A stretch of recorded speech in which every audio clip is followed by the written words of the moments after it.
Most people think survival bunkers are only for billionaires. Huge steel doors, military air systems, underground compounds buried inside mountains.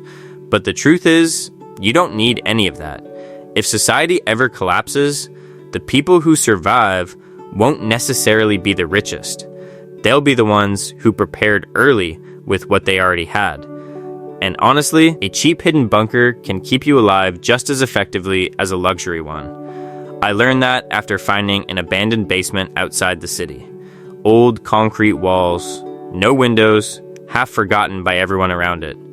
To most people, it looked useless. To me, it looked survivable. The best part? It didn't cost much. Most people make the same mistake when planning a bunker. They think it has to be deep in the wilderness. But when things go bad, roads clog instantly.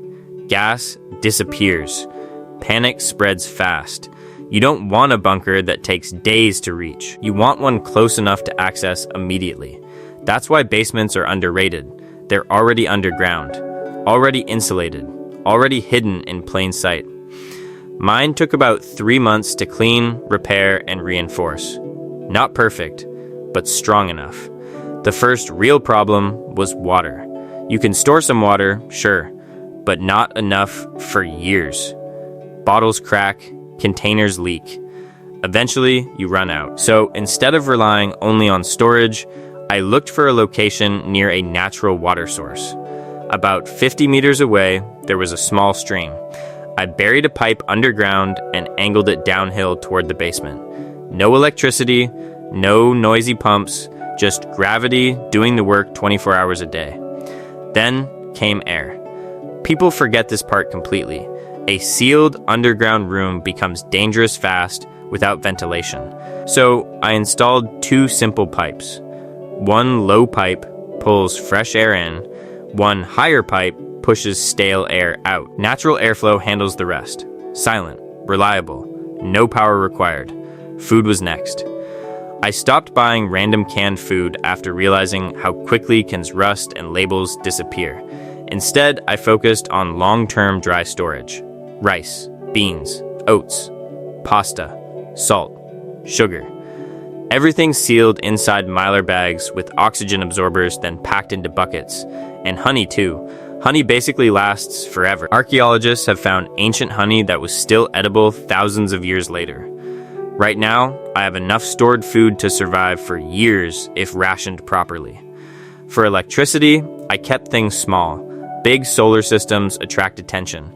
So I hid a few compact solar panels above ground under brush and overgrown plants. They charge deep cycle batteries underground during the day that powers small LED lights, radios, and basic equipment at night. No giant setup, no loud generators, just enough power to function quietly. Heat was another challenge. Basements stay cool naturally, but winter changes everything. So I installed a small wood stove. It heats the room, boils water, and cooks food all at once. The chimney pipe runs through the old structure above it, hidden where nobody notices.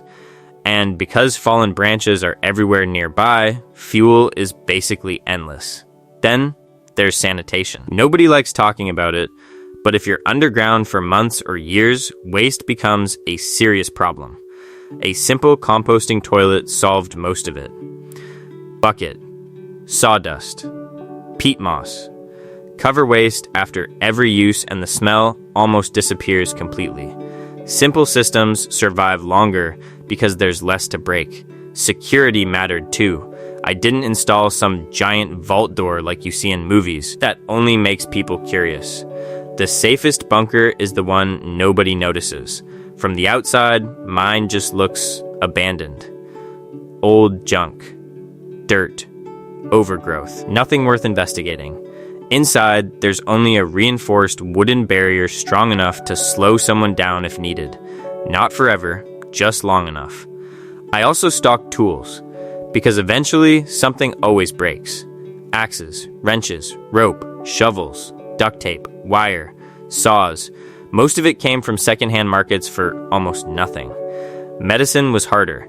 I stored painkillers, antiseptics, bandages, gloves, and medical books. Not just supplies, knowledge.